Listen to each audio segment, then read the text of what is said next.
Good morning to all. Gary Greensweig here. Thank you for joining us for our grand rounds of March 15th, 2024. This morning, our topic is palliative care, and I'm going to introduce our panel in just a moment. This is a conversation about palliative care, um, not advanced directives, not hospice, but it will most likely come up. And as we think about the management of chronic disease, early access to palliative care and early referral makes good sense. So we have two speakers and two additional panelists.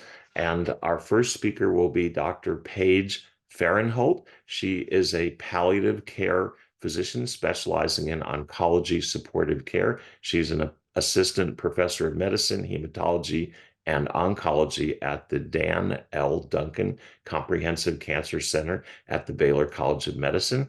Dr. Farinholt received her medical degree from Baylor, where she also completed her residency. She has also completed a fellowship at the MD Anderson Cancer Institute in Houston. And next, Dr. Mark Beiter is a palliative care physician and medical director of the palliative care team at Virginia Mason Medical Center in Seattle, Washington. Dr. Beiter works in supportive oncology in the outpatient setting. In addition to direct patient care, he's committed to communication, education, and teaches other clinicians through Vital Talk and the Serious Illness Conversation Guide. And next, as a panelist, Dr. Anne Rossigno, I guess I could say like the skis, fell in love with the relational aspect of medicine during her ICU rotations in her Army residency.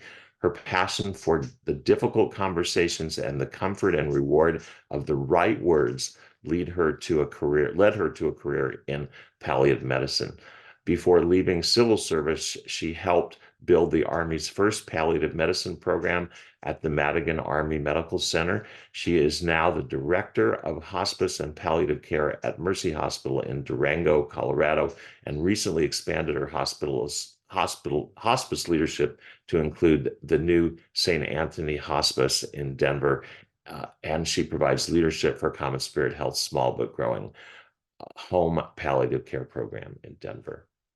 And last but not least, with the Aurora Borealis behind her is Sara Powers, who is a nurse practitioner, is an adult health, wound care, and palliative medicine nurse practitioner at Mercy Regional Medical Center in Durango, Colorado. She cares for patients in the home, skilled, and ALF settings. So welcome to our guests. Thank you. We're very appreciative of you being here. And I am going to turn this over to Dr. Farinholt. All right. Good morning, everyone. We're so happy to have you here with us today. We are excited to talk to you about palliative care and how we hope you can incorporate it into your practice. So today we're going to talk about the role and benefits of palliative care for our patients living with serious illness, both what we can do as specialists and what you can do in your own clinics and practice. All right, so what is palliative care? So the Center to Advance Palliative Care, which is our body of palliative care, defines it as specialized medical care for people living with a serious illness. Importantly, this doesn't mean that they have a terminal illness, just a serious illness. It's palliative care is focused on providing relief from both the symptoms and the stress of the illness, with the goal to improve quality of life for both patients and families. It's based on the needs of the patient and not the patient's prognosis. So this is important because it's appropriate at any age of any patient and at any stage in a serious illness, and it can be provided along with curative treatment. So we don't have to wait until patients are dying from this serious illness to get palliative care involved. So where in a patient's illness trajectory can palliative care get involved? As we just discussed, it can be provided at any stage in a patient's illness, including right at diagnosis. So we can see here in this graphic that palliative care can be involved right from that beginning stage. And then as patients get a little bit sicker and they're receiving a little bit less disease-directed care, we become more involved. And finally, at the very end of their illness, they may no longer be receiving any disease-directed treatment. And that's where something like hospice comes in. Importantly, with hospice, we even provide bereavement services. So importantly, as this patient's disease worsens and they begin to have higher symptom burdens with fewer treatment options, we see that palliative care can become more heavily involved. So what is the difference between palliative care and hospice care? A lot of people get these two mixed up. They think they're the same thing. Palliative care often can be misunderstood. We can be thought of as the grim reapers of medicine. This isn't true at all. So palliative care or supportive medicine can be provided, like we talked about, at any stage in a patient's illness and can occur at the same time as patients are receiving curative or disease-directed treatment. It's paid for by insurance companies, and it typically occurs either in hospital settings or in clinics. It can also be provided at patients' homes, so there are home-based palliative services. Hospice, on the other hand, is for patients who are no longer receiving any curative treatment or life-prolonging treatment. So these patients have a prognosis of 6 months or less. It's paid for by patients' insurance companies, and it occurs wherever patients live. So that can be at home, in an assisted living facility, in a nursing home, or in in more rare circumstances, it can be provided in an inpatient setting. So both palliative care and hospice, the goal is to reduce symptoms, reduce stress for patients and families, optimize patients' comfort, and provide that emotional and spiritual support for our patients. So what's the difference between primary and secondary palliative care? So primary palliative care is provided by someone who's not a specialty trained palliative care provider. So that can be a primary care provider or a disease subspecialist, such as an oncologist, a hepatologist, someone's pulmonologist. They do basic symptom management. So if you're providing primary palliative care, it's your job to be asking the patient if they're having any distressing physical or psychosocial symptoms. You're also looking for any social or spiritual concerns. And then you're performing some basic advanced care planning. So you're asking patients, families, surrogates, do they understand the patient's current illness and their prognostic trajectory? Do they understand treatment options and the risks and benefits associated with those treatment options? Do they know what the expected outcomes are from these treatments? And then you're looking to identify what the patient's values and goals are and making sure that the treatment options that they're being offered and that they're accepting are matched to these patient-centered goals and values. And finally, it's your job to start discussing patients' code status and starting to fill out some of these advanced care planning documents, such as a medical power of attorney, advanced directives, and medical and physician orders for life-sustaining treatment, depending on the state that you're in. Importantly, this is all billable, so it does take time, and I know that people in clinic are very limited on time, but insurance companies will reimburse you for this, which I think is always a nice perk. Then we have secondary palliative care. So contrary to primary palliative care that's provided by a non-trained specialist, secondary or specialist palliative care is provided by a fellowship-trained palliative care specialist. Their job is to manage complex or refractory symptoms. So these can be physical symptoms, spiritual or existential distress. We often provide more advanced pain management than a primary care provider or a specialist may be comfortable with. So that's things like methadone or buprenorphine. And then we help patients and families with things like anticipatory grief. And then for advanced care planning, whereas primary palliative care is providing some of the more basic advanced care planning, We do more of the complex prognostication, particularly if there's some concern or uncertainty, and we help with complex decision-making. And then the last role that we play is for conflict resolution. So every once in a while, there's some conflict between a patient and their clinician, between a family, or between clinicians. And it's our job to help really lead those meetings and assist with that conflict resolution. So what resources do you have available for both your own knowledge and for your patients? So for clinicians, there's the Center to Advance Palliative Care, which you can Google it. They have CME courses, webinars, blogs for you to access. Some of their resources are free and some require a membership that your institution may already have. Then there's the Serious Illness Conversation Guide. This is an amazing one-page resource that has patient-tested language for prognostic and goals of care conversations. So if you're wondering, like, how do I word some of these, or how do I go about having these conversations with my patients, this will give you some language to use and to incorporate into your own conversations. And it's been patient-tested, so we know that patients respond well to it. And then Fast Facts is what I like to consider the up-to-date of palliative care. So they've got these little mini articles on different symptoms, how to manage different symptoms, how to use different medications. They have examples for how to have difficult conversations. They provide some language for that. And then they have a lot of ethical issues that you can kind of go in and read a summary about. If you're looking for something to give your patients, there's a website called getpalliativecare.org, and that's the patient website, or the patient-facing website from the Center to Advance Palliative Care. It explains what palliative care is to patients. It has some handouts for patients that you can even print out and hand to your patients, and patients can find lists of palliative care providers on there that are local to them. Then there's a project out of California called Prepare for Your Care. This is a website to help patients complete their advanced care planning. It helps them choose a decision maker, identify their values, encourages them to talk to others about their wishes, and has some videos for them to watch to walk them through that process. Then the Conversation Project is another website that helps people plan what they want to talk about with their family and their healthcare providers.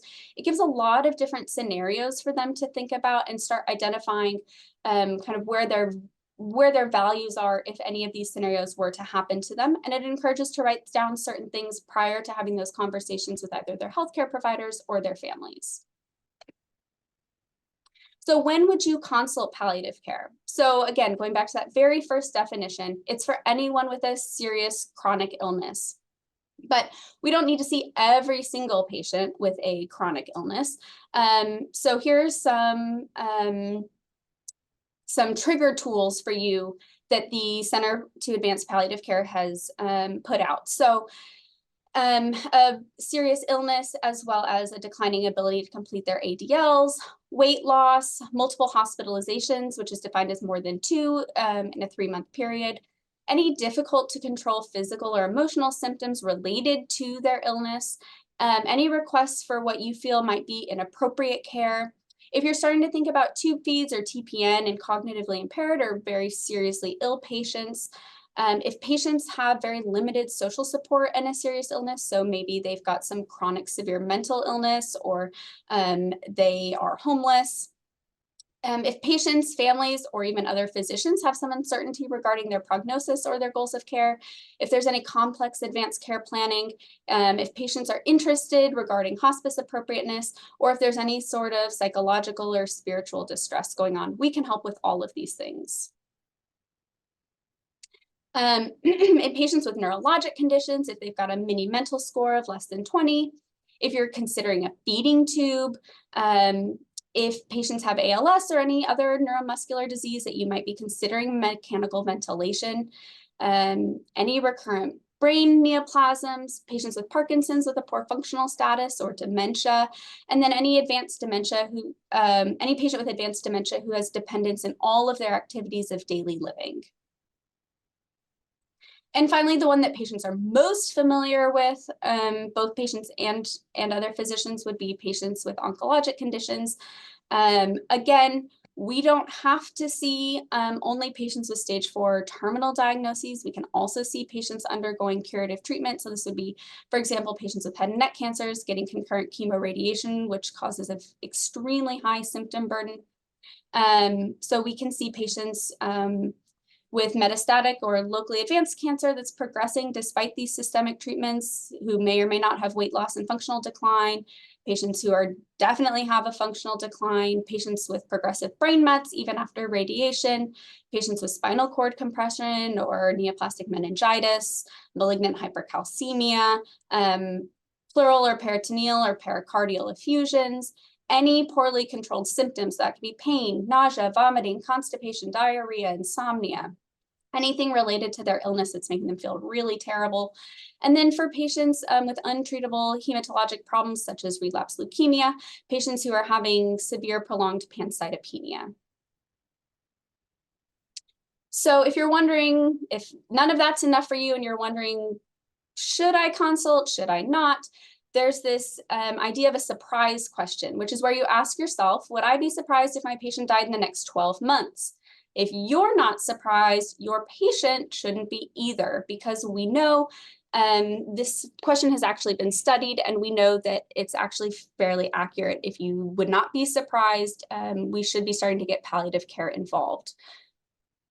So if your answer is no, then we need to start making sure that you've started with the primary palliative care. So starting with all of the advanced care planning that we talked about before. So going through this again, have you assessed the patient's prognostic awareness? Have you made sure that they understand what their treatment options are? Have you discussed their values and goals? Are you starting to think about setting limitations for interventions if they are appropriate? And have you started to facilitate these conversations with family members and completing paperwork regarding the medical power of attorney, advanced directives, and the MOLST and the POLST? Awesome. All right. Thank you, Paige. So I'm going to take over and I'm going to shift a bit and talk about some of the data that supports palliative care interventions, and also want to talk about some opportunities for integrating palliative care and thinking about us early in the management of these patients that Paige just alluded to. I'm going to start with a case. So this is Don. Don's a 66-year-old person who has alcohol-related cirrhosis and a recent hospital admission for decompensation from esophageal bleeding. That type of complication carries a 1-year mortality of 20%. So Don's primary care provider astutely realizes that they wouldn't be surprised if Don has a major complication in the next year and refers them to palliative care to have a goals of care conversation. However, Don and his partner decline the referral and they say, we're not ready for palliative care. This is certainly something we hear a lot in our clinic. We're not ready for palliative care. And my hope after the talk is really to empower you to feel able to respond to this initial hesitancy and really encourage them to still consider palliative care. So what are some of the common barriers to timely palliative care referrals? So I just talked about often our patients don't feel like they're ready for palliative care. Often there's a lot of uncertainty about what palliative care offers for both providers and patients, which is why we're always grateful to have opportunities like this to clear up some misconceptions and explain what we do. I had a patient tell me, Mark, you guys have a branding problem in palliative care. And I think that's actually true, right? We're often thought of as the death and dying service by our patients and our providers, colleagues, because we're all called in when people are dying. And we certainly handle that situation. However, there's so much more we can do upstream. And I'm going to spend some time talking about that. There's this worry out there that when palliative care gets involved, that it might signal that we're giving up. And oftentimes people are waiting till they're really out of medical options before they think about palliative care. And lastly, there is a lack of access to well-staffed palliative care programs across the country. So even if you think about it, it might be clunky on how to actually get your patients to see us. So this is a busy for some of this already. This infographic here on the right is from the Center to Advance Palliative Care, and I just think it's colorful and it does share a lot of data. So how does palliative care help? We really focus a lot on improving quality of life through symptom management and decreasing symptom burden. And actually, there's been studies that shown we can reduce symptom distress by 66%, and it lasts months after the initial consultation. There is studies that have shown once people are seen by palliative care, they're 93% are likely to recommend that to others, right? So when we get past that hesitancy of we're not ready, people really like us and want us. I have so many patients who say, where have you been? Why weren't you here at the beginning of my illness, right? We really specialize in complex physical and emotional symptoms. And what I also want to point out is we work as a team. I think that's super unique in how we deliver our care. So I see patients as a physician. I work along with a nurse, a social worker, spiritual care. We really are wrapping around the patient and family to get at the whole complexity of all of how the suffering and things that they're going through. Paige alluded to, communication is our scalpel, right? So we really use communication skills to help navigate this illness for patients. So understanding what's important to them, that the care that they get matches the care that they want, is a priority every time we see patients. And we also coordinate care. And as medicine becomes so increasingly complex and everybody's taking an organ, we're trying to put all those pieces together and bring everybody together. And when we do that well, what happens is we actually reduce spending, which is really such a great luxury in our current healthcare system that's drowning, but we can reduce readmissions, admissions, ER time, have people stay on hospice at home feeling comfortable longer with their families. So this is really an important thing. This is not our mission. However, it is a byproduct when we can really deliver good quality palliative care. I have to throw this in there because Paige and I work in the cancer setting, and I tell this a lot to some of the patients who are really hesitant to see us, but there's actually quite a bit of data now that says palliative care involvement early in metastatic cancer actually has a life-prolonging benefit. Again, this was never the intention of these studies, but there is, in this meta-analysis, 14% absolute increase in one-year survival. And I think our goal, when we can really deliver high quality palliative care and treat symptoms and support caregivers, and we keep people on chemo longer because they feel better when we give them the tools to manage it and they know what to expect and the anxiety is down and we're helping the caregivers. So again, just to debunk our death and dying service, we actually can help people live longer.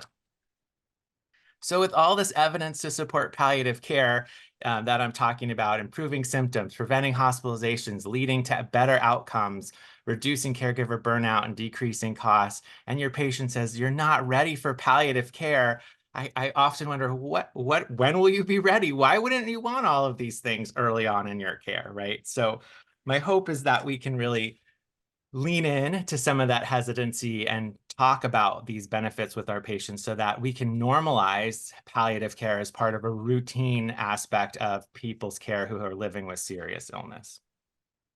Okay, so I'm going to return to Don. So Don continues to have complications from his cirrhosis, and he's had 2 further hospitalizations over the next 6 months.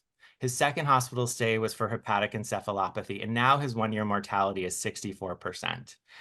His third hospitalization, he has repeat variceal bleeding, encephalopathy, and now his kidneys are involved. And now we're talking months instead of years. So he has a 90-day mortality of 52%. So Don is now quite sick. Now palliative care is called in this hospital stay in a crisis for the third hospital stay. And our ask is to do goals of care conversations.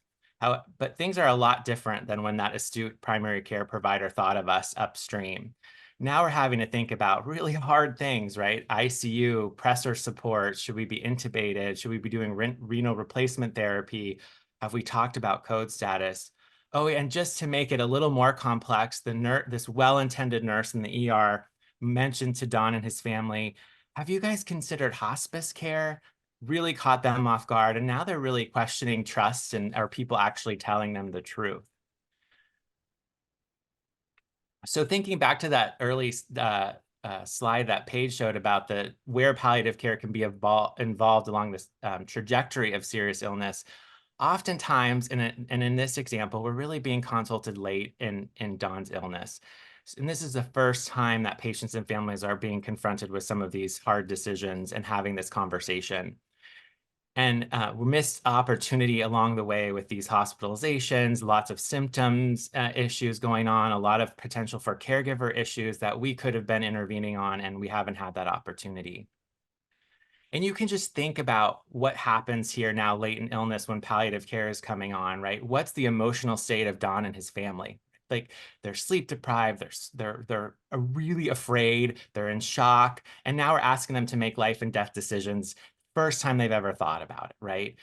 We now have to bring clear communication across this huge panel of providers who are walking into Don and his family room and all saying a little bit of different things about a little bit of different parts of his body and maybe not putting that whole puzzle piece together. But Don at this point may have already seen 7 providers in different disciplines just in 48 hours, right? So much information that we have to weed through and put the big picture together. And again, we're talking about really tough stuff, and there's really not a great outcome, right? And it feels like we're making life and death decisions, and the family has really never sat down and thought about it. So we will happily get involved in Don's case, and we need to be there. And what if we were able to get there early? So here's a little cartoon, but yes, early palliative care is better, like before it hits 4:30 on a Friday afternoon. So the point is, what if we got involved with Don when that wonderful clinician said, hey, you should go see palliative care. I sent all my patients to see them with this type of illness. I found it really helpful for them. And Don and his partner said, sure, we'd love to do that. What would that have looked like? And could it have been much different for Don and his family as they were sitting in that ICU room? So this is a bit of a busy slide, but just to talk about what a palliative care consult early in the disease might look like, right? So we might ask Don questions like, how much information about what may be ahead with your illness would you like from me? We might talk about prognostic expectations and just make sure we're all on the same page about, this is a terminal condition, things are going to get worse. And what are the signs that things are progressing and how can we prepare for that? How are you managing all these new medications? People with cirrhosis, as Don is an example, they get thrown on tons of medicines. Lactulose making them have diarrhea. Compliance is a real issue. There's a lot of pain. Maybe this person never took a pill in their life, and all of a sudden they've seen 6 prescribers and they have 100 meds, right? So really spending some time to make sure that they're taking the meds that are helping them and they know how to do it and they have those tools. A big one is, Don, how are you coping with all of this? What a life-changing thing to be diagnosed with something so serious, right? Oftentimes people can't work anymore. They've lost their function. They're grieving the person they were before the illness. In Don's case, perhaps with alcohol-related illness, there might be some guilt and shame, right? So really thinking about the mental, the spiritual well-being of Don. Leaning into what are you worried about, wanting to make sure that he's not carrying that burden forward without us helping, talk through that and share that together. How's your caregiver managing, right? So important because this partner may not have signed up for this and is now doing a lot of full-time caregiving. An example might be in cirrhosis, there's a wonderful resource called cirrhosiscare.ca. I pull that up. We go through all of the different stages of cirrhosis. There's support groups and there's so many wonderful things out there. So just making sure that caregiver feels empowered. What's most important to you as your illness progresses, right? So not to, me as making sure your numbers look perfect and you're on the right amount of lactulose, but what about you? What are you really looking for? Because that's what we want to be working toward. And then, of course, have you thought about what you would want done if your health worsens, right? So some forecasting that things might get worse, we need to think about it, and that's where we would bring up advanced care planning. And if we could do that 6 months earlier and then do it again a few more times, you can imagine by the time that we get to the end in that ICU, it's going to be a much different experience for Don and his partner. So in your patients with serious illness, our ask is that you think of palliative care early, that you talk to your patient about the benefits of palliative care support, and really try and normalize this as part of their routine care, right? You might say, I do this with all my patients who have chronic liver disease, or I do this with all my patients who have cancer. And then I'm going to leave you with this, what I'm calling an elevator pitch. So, what's that quick go-to explanation of palliative care? Again, when your patient expresses a little hesitancy, how do you lean into that and really encourage them to still consider coming to meet with us? As you see all of us on screen, we're not scary people. We're really kind, loving people. We want people to be there. And the minute they come in, they're always so happy, but it's just getting them through the door that makes it tough. So the elevator pitch that I would suggest is, often patients feel like they're not ready for palliative care, right? So just acknowledging that emotion right up front. Palliative care is not hospice or end-of-life care.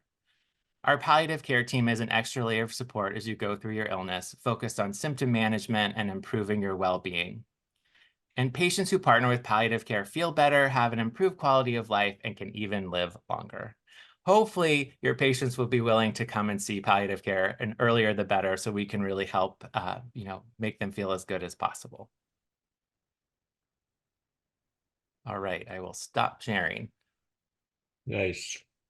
Thank you so much. And I don't think we introduced Dr. Sagar, who, of course, needs no introduction, but she's going to lead our panel and um, with our guests. So, Ankita.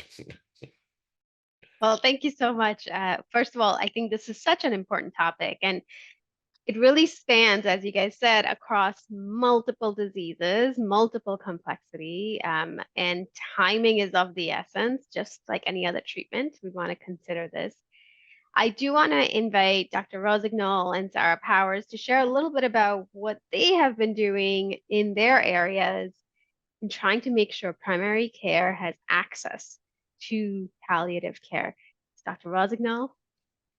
Thank you, Ankita. We're very fortunate here in Durango. We've had an established palliative care program for over a decade. It was started by a nurse practitioner. Goodness gracious, sorry.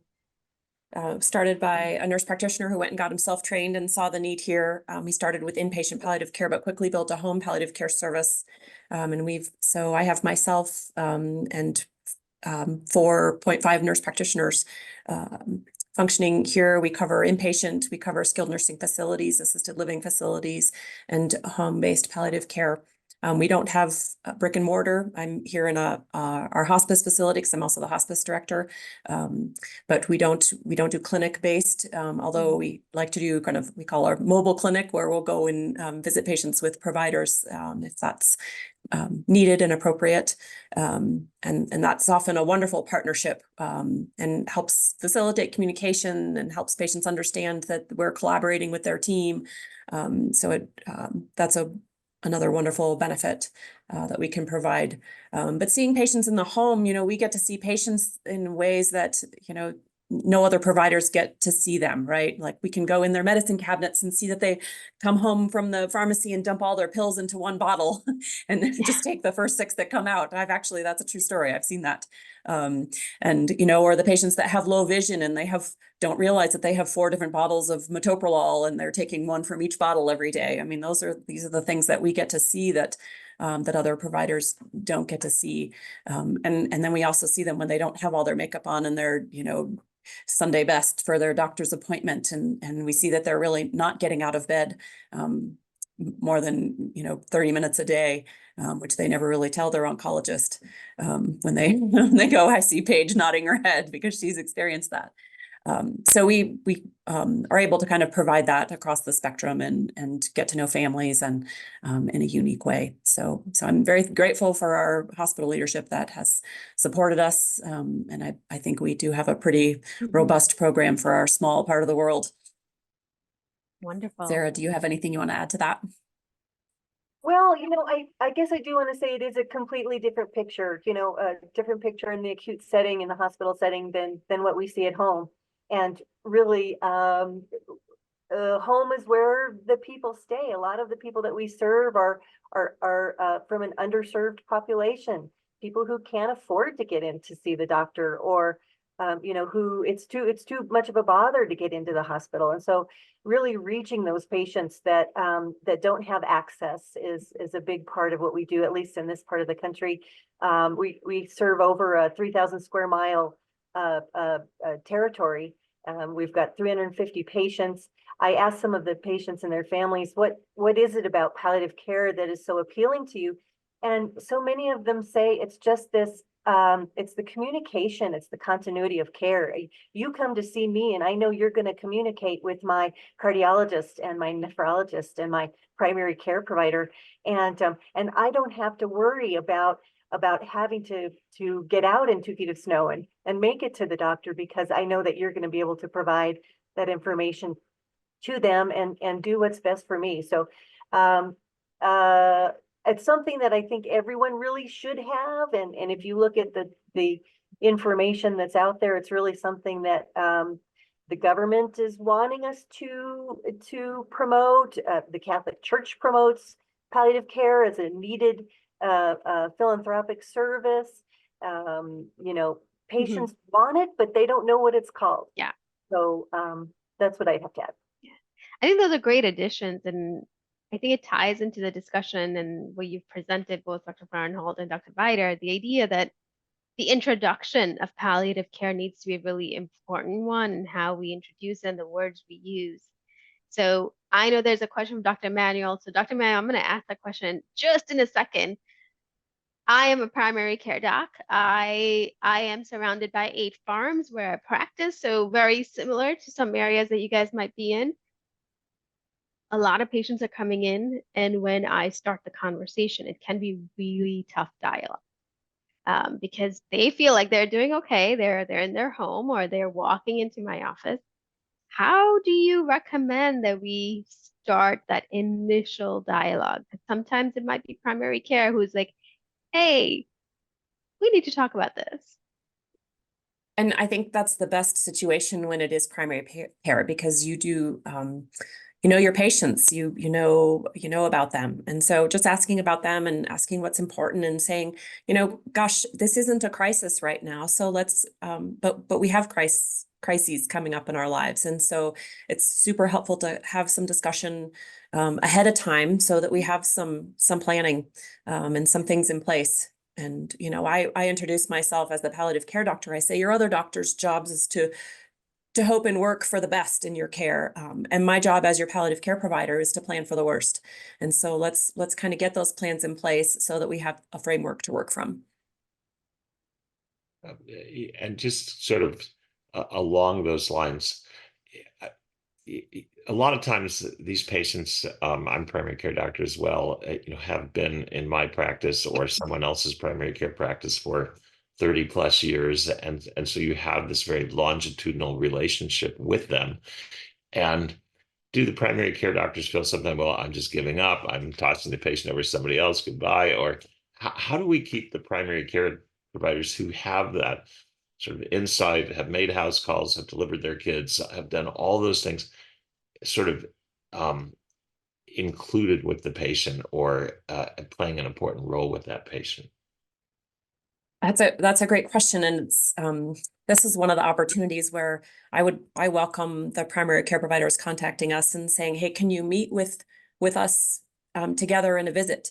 And then we come to your office. So then it becomes a team and they see that you and I are on the same team. Yes. Great.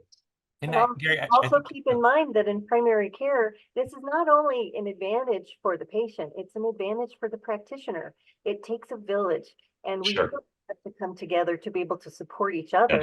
Yes. And so there's also a tremendous benefit for the primary care provider. I know Dr. Beiter, you wanted to add something as well. No, I agree with Sara. And I would just say, I think number one, normalizing palliative care as somebody who has a 30-year relationship with the patient is so key for that relationship to bloom. And then I think we often talk a lot about balancing the paradox, right? How do we hold hope and plan for the worst? And so I think often getting people engaged in the conversation is simply saying, you know, we're doing everything we can to help you live as long as possible and feel as good as possible. And it's really important we plan for the future. And I'd like to make sure I'm taking the best possible care of you. So can we talk about that for a few minutes? I mean, that's a pretty easy introduction to the conversation where people don't feel off guard and like, oh man, why are you bringing this up now? So I would recommend some language like that. Yeah, and just having trust that, you know, when primary care physicians do have these conversations, the coming months are better for those patients, and it doesn't increase their fear, it doesn't increase their, you know, stress or their distress. It helps ease that because they understand and it takes, you know, we're adults, so we need adult education, right? So we have to hear things multiple times, we have to hear things in different ways and from different people, and so just kind of it has to come from us as doctors, you know, gosh, you need to understand that this is serious and let's talk about what that's going to look like, and that gives people peace and comfort because they can start planning. Some great key words being dropped there, so thank you. I do want to add Dr. Manuel's question to the list because I think we're sort of on that spectrum of saying, so if primary care feels like we don't want to give up or give in to disease state and we don't want to abandon our patients, what about our oncology colleagues who sometimes may not be fully informed of the advantages of palliative care? How do you start that dialogue with an oncologist, or what are the perspectives that we should be offering to them specifically? I think just helping them, Dr. Beiter mentioned in his slides, patients become, are often more compliant and often stick with treatments longer because we manage their symptoms and we help them and we walk with them. And so just having us involved isn't going to get them off their service and onto hospice sooner, although sometimes that's not a bad idea. But we are going to be able to help with all the things that take their time, right? I think that's the biggest thing is having time. When am I going to have time to do this? How can I have time to have these conversations? And we can say, just like Sara said, with our primary care providers, we can, if you can just start the conversation, we can come in and I can say, gosh, Dr. Cathcart is busy and can go see her next patient, and you and I can stay and talk about what this is going to look like together in the future. And then she gets to go and keep working on, seeing her next patients. And then I can kind of take the time that it takes to sit and really spend that time with the patients. I just anecdotally say that where I practiced for many years, the oncology group had a palliative care position on their team. That was part of the group, and I thought that was pretty healthy when that occurred that way. I agree. Interdisciplinary care is ideal. Dr. Farinholt, I saw you come off mute. Share your wisdom, please. Yeah, I was gonna say I work exclusively with oncologists. And so this is like my bread and butter. And we started with not many consults, and now we've got a 2-month wait time before patients can see us because the oncologists have seen our value so much. But what we offer is time. So we're able to spend so much more time with the patients, which helps the oncologists not have to spend so much time with their patients, which means they can see more consults and give more chemo, which then the hospital makes more money and everyone is happy. But also we get a lot of buy-in from starting with just basic symptom management. So palliative care is not just goals of care, although it's a very important part of what we do, but we also do a lot of symptom management. And so I can get my patients with cancer's pain under better control. I can make sure they stop vomiting for 2 weeks every time they get chemotherapy. I can make sure they're not hospitalized with every chemotherapy from dehydration. And the oncologists like that because then they can give more chemotherapy, and the patients like it because they feel good. They can go back out to lunch with their friends again. They're able to hang out with their kids.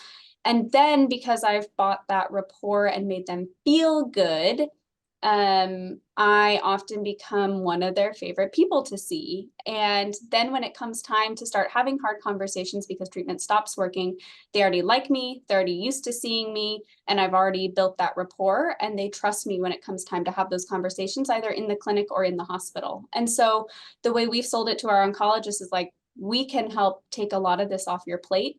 And then we're really good about closing the loop with our oncologists. So every time we see a patient, we report back to them. I think that's part of what palliative care does really well. Like what Anne was talking about is that they help communicate with all of these different services, and communication is like a big part of palliative care. And so part of that is turning around, closing the loop so that oncologists know exactly what we're doing, why we're doing it. And I think that at least in our world has bought us a lot of goodwill and too many consults because now they like us too much. I do want to acknowledge Dr. Fredrickson's question in the chat, and I think he's nudging us to also consider how do we expand this on the inpatient setting, because patients do get admitted to the hospital. I know for primary care, it's one of the heart-wrenching things when patients get admitted to the hospital. We're like, no, don't go to the hospital, but they do. How do you propose we include our hospital colleagues in making sure that palliative care is part and parcel of treatment management? And what advantages would the hospital team expect? To your point, communication might be one, but others? And I'll go to Dr. Beiter, Dr. Farinholt, Sara, and then Dr. Rossigno. I think, I think people in acute illness really benefit from palliative. As I talked about, it is complex because by the time they're in the hospital, and the people in the hospital nowadays are so sick, I would say a big push for me is that I think we need to really improve primary palliative care that Paige alluded to too, right? I think waiting for the palliative care team to come in and have these hard conversations is just never going to work. There's never going to be enough palliative care providers ever in our healthcare system to do the work. And so my fear about robust palliative care on the inpatient side is that people then shift the onus onto palliative care to have all of the tough conversations. And if that's what's happening, that's a really scary part of our hospital system. So I think more importantly than growing a robust palliative care in every single hospital, we need to be training our hospitalists and our other providers in the hospital how to have these difficult conversations. And so my money would be on educating other providers to do this work and then keeping us available for those really complex situations that are going to take a lot of time, like Paige said, and a lot of coordination of care or complex symptom management. Great. I saw a lot of people gave you lots of thumbs up there for that answer. Thank you. They are behind an anonymous curtain, so I don't know who they were, but you got lots. Dr. Farinholt, what else would you like to add to that? I'm in agreement. I think palliative care involvement early is fabulous, but there are not enough of us. And so this is where that complex symptom management or that complex goals of care prognostication comes into play.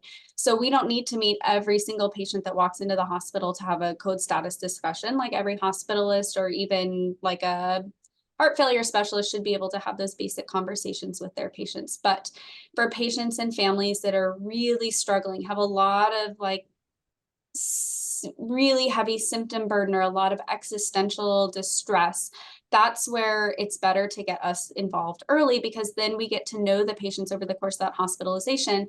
And again, we're not being brought in just at the last moment right before they're getting tubed and being asked to have that goals of care conversation. It's tough though, because you don't know exactly who's going to crash and burn.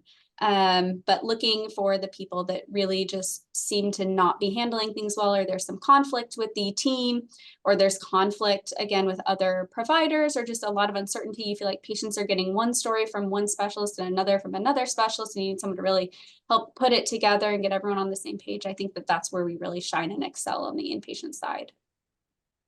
Great. Love that. Okay, you got another aspect of why to consult palliative care. All right, Sara, what would you like to add to it? Yeah, well, I think a lot of at least in our facility here, a lot of the inpatients, the hospitalists understand the value of palliative care. I think it's really important to emphasize, according to CAPC, 83% of hospitals in our country now offer a palliative care program in the hospital. It's outpatient palliative care that is, we see such few providers. And so helping those facilities that do have the option for outpatient palliative care is that it's really important that these hospitalists understand continuum of care. And so, what they're trying to institute in the hospital, goals that they've spoken about with the patients, those can be continued by not only referring to palliative care inpatient, but also having that continuum into the outpatient setting. And so that would be my emphasis, is that yes, inpatient is valuable, but it must be followed up. And we're even asked to, especially, for reimbursement purposes from the government, what happens once they're discharged? So we can't forget that aspect of it. Great. I agree. I think on the outpatient side, we worry about that transition. So thank you for bringing that up. Dr. Rossigno, anything else you would like to add? Yeah, I mean, I think just establishing that relationship and helping patients and families understand palliative care. It's in the hospital, we don't have that kind of benefit of extra time. It's usually a pretty critical situation. And so we have to build relationship and trust with our patients very, very quickly. And we're able to do that because like Paige was talking about with her oncologist, we do have a little bit more time. I'm not seeing, 20 inpatients a day. And so I have the time that the hospitalists don't necessarily have to sort of sit down with a family and have those complex discussions with our family, and especially with complex families where there's sometimes that conflict. We're able to help with a conflict resolution and some of those things. And aside from the patients and families, we provide so much satisfaction to our staff. I mean, I have physical therapists who follow me down the hall saying, "Can you please come see this patient?" And, nutritionists and dietitians, and speech therapists. And so and the nurses are just always, "Oh, thank goodness you're involved." And I sometimes will see the hospitalist note from Friday night saying, "Palliative care will visit on Monday." And so, I think that we're able to help out, and it's one of those, like another thing that Dr. Farinholt was saying in her practice, where she, when they first started, they had a few consults, and now they have more than they can manage. And we're the same way inpatient. And I have an 85-bed hospital, but I'll have as many as 12 or 13 consults at a time. And because the hospitalists and the ICU team, they're familiar with us and they know how we can provide benefit, and the case managers and the nurses, and they all feel empowered to provide consultation. So if you build it, they will come, and we will always have consults. Fabulous. Dr. Greensweig, I'll hand the floor off to you. This has been great. I want to thank the panelists. I thank our speakers. Thank John and Rachel and Dr. Sagar for helping us organize all this. And I think, the take-home message for me, which is it's also what's really best for patients. I mean, in the end, I think having palliative care consults in ICU and is that level of care needed, necessary, or appropriate? And so I really do think it helps patients get to the right level of care. And when they're at the right level of care, they're happier, we're happier, everyone's happier, I think. And there's a reason for that. So I want to thank Marcia in particular, who brought this forward, Marcia Gruber Page, who brought this forward, said, can we talk about this? And we're happy to talk about it more. So thank you all. Thanks to our guests this morning. It's Friday. Hope people have a restful and a safe weekend. Hope there's not too much snow in Colorado. And we'll meet again. Thank you so much.